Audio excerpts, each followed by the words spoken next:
Hello and welcome back to the Underground Curator, bringing you the best songs you've never heard. Today we have the infectiously and bizarre off-the-wall pop-punk song Buried Alive by Direct Hit, as well as the original and acoustic version of Things That Rhyme with Orange by I Set My Friends on Fire. We're going to start with the Buried Alive song by Direct Hit. It came out in 2017. I don't know as much about the history of this band, but I did have the privilege of seeing them live. My friend recommended we go see them when they were in town in a pretty small venue. It was a very intimate show, and they freaking killed it. But I didn't really know them that well before then, and so I, pulled up a few of their top songs on Spotify and found Buried Alive, and I was like, okay, yeah, this can be a good show. And then somewhere along the lines, I listened to it again, like maybe right before the show, or even like on the way, and I was like, wow, what is this song about? It's really weird. And then I think at some point I went home and looked up the actual lyrics and read them. It is out there, man. It is a pretty psychotic premise, and unlike anything I've ever heard or even would think of, I really don't know what movies or what inspired this guy to write this song. So yeah, let's get into it. He's got a carcass in the basement, and it's high time he found a replacement. It'll be just like a first date, but better. It's the farthest that he's been from a careful process for a quick completion, 'cause the bomb's just a couple clicks from his suburb.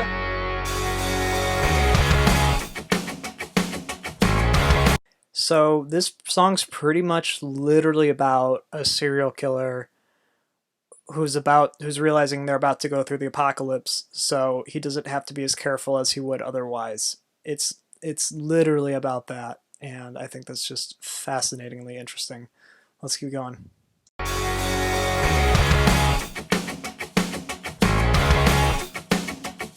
So he doesn't have to please her, just apply kitchen towel soaked with ether and sit her upright in the last car she'll ride in. Drag her inside, throw a duct tape under his arm like a baby or a pound cake. Set the knives out, put the IV inside her. And it's gone on and on and on and on and on and on and on. But he's right out his eyes as he's buried alive. All the girls that he's met every season. Keeps a book photographs his victims intact so he can have a memory of it all. But the world's on the end in a minute or 10. He knows routine's nothing but a shadow. And pacing shots of his kills and pointless frills, oh no. And it sounds so cheery and happy, but he's literally about a guy contemplating life after he's abducted, drugged, and buried alive several women, and he's thinking about that in terms of, was it worth it now that there's a bomb about to hit my house? Like, what? Because the bomb's just a couple clicks from his suburb. Yeah. Great drumming section there, by the way. It's his last night, so he slows down, takes a breath, doesn't have to sweat the cops now. But the practice is soon to leave him exhausted. And when he wakes up, she's above him, saying, baby, let's go out and enjoy the sunset. It's the last time that we'll get to enjoy it. So now we're at the point in the story where the guy fell asleep during his process, as they call it in the song. And apparently the girl he drugged has woken up now, and sounds like they're almost on a date that was going well, where he charmed her to get her into this scenario, and she is unaware of that still, and thinks maybe she just fell asleep during this date, and it's waking him up saying, let's go out and enjoy the sunset. Like, just doesn't get any crazier, man.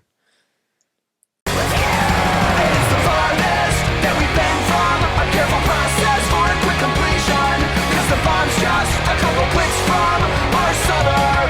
Clicks is kilometers, by the way, for anyone who didn't know. It's not atrocious, we'll be sleeping, and the universe of course will end up weeping on the staircase in the corner. So sorry, I'm sorry, I'm sorry, I'm sorry. The carcass in the basement became a whole lot more than a replacement. It became just like a first date, but better. So I actually really like when songs do that. They change up the words in the last chorus to kind of give the story a bit of a conclusion, or some resolution to what the song was about. And they do a great job of this here. Rise Against is another band that does that very well too, so check out some of their songs as well. So he dries out his eyes as he buries alive his doomed world and his seen its last season. In the book photographs, his victims attached won't leave a single memory of it all. Cause the world sees the end in a minute or 10, and the routine's just a fucking shadow. And all the shots of his kills were pointless frills. Oh no.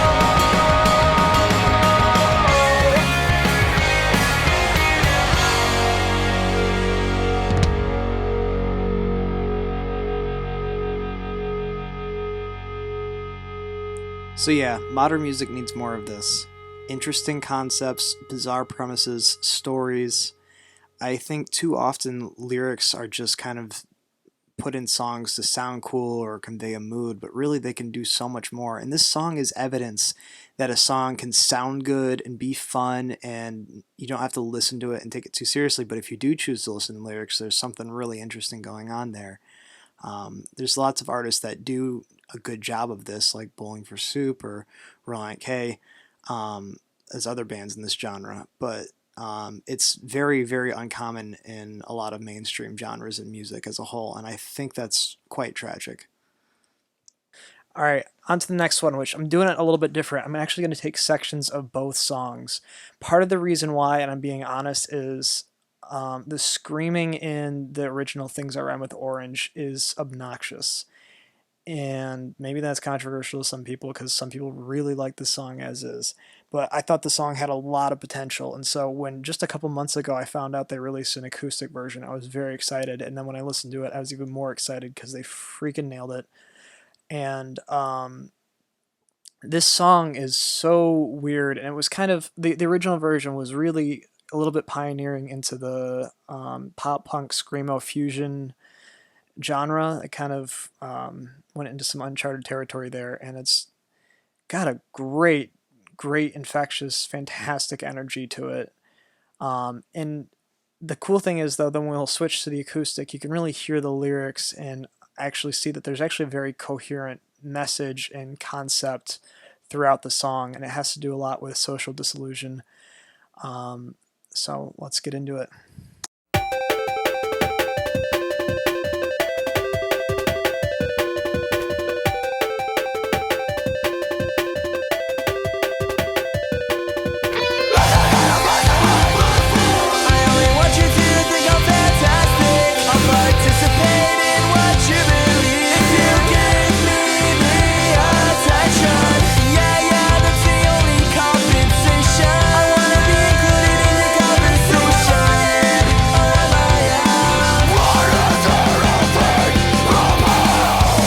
So I already think it's a really good sound. I love the synth intro. I think that's a little bit of an underrated technique to open up a song with, as well as the contrast there already of the very, very heavy vocals mixed with the bright, hyper energetic instrumentals and the mixing into the clean singing alternating lines. And it already started off with a great opening line. If you didn't catch it, I don't blame you because he screamed it, and it's very difficult to understand this guy sometimes, even if it sounds good while doing it. But he said, "I'm so iconoclastic that I'm classic." Iconoclastic meaning to tear down widely held social beliefs or institutions or physical monuments. And in this terms of this song, the broader context of this song, it's kind of seems to be more about violating social norms to the point where he's known for it, which I just think is a clever way to open that whole topic. Now I'm going to switch to the acoustic version and see how they handle this section. I'm basically just going to be playing which version I like at each section.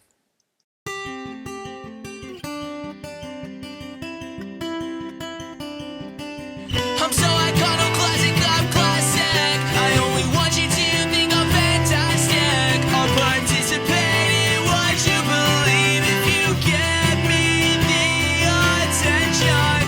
Yeah, that's the only compensation. I wanna be included in the conversation. So am I in or am I out?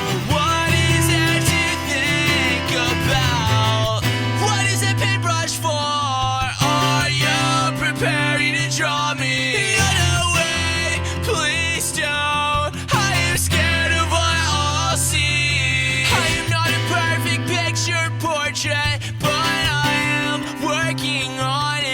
So I don't need to point out what the lyrics mean there, but merely point out the fact that what makes good songs great is when they're able to take a concept and phrase it in a way that is the best communicable way possible for the audience to immediately know what the writer is going for, and that section does that masterfully. The funny thing though is, if I remember back to high school, no one was talking about this song in terms of it being profound or deep. We just kind of liked it because it sounded cool and edgy and fun. I've been thinking about being cool. Raining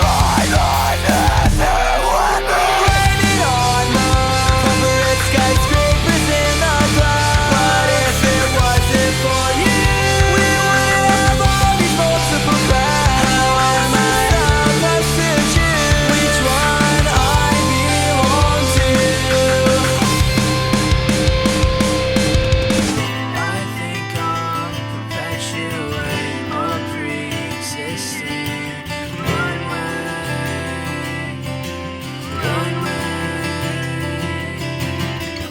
I guess it's almost as cool as creating a fresh new liberation yourself. It's a marker in design, it's something we define. It already exists, but you help refine an emblem for all your aesthetic and to recognize you by living on the corporate skyscrapers in the clouds.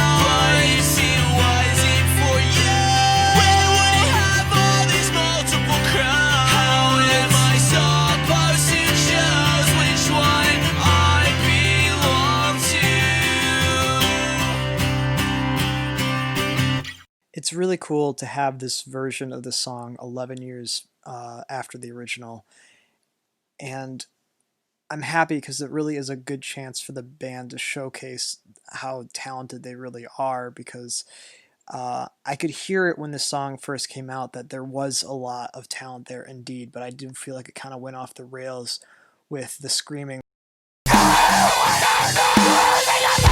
That was about a 20-second section I cut out, you're welcome. But to hear the song arranged beautifully with acoustic guitar and piano, while still being very true to the original, is quite awesome. It has to be a unanimous determination, because one opinion would be a pointless appreciation. Also, dear hip-hop artists, that's how you do auto-tune and make it sound good.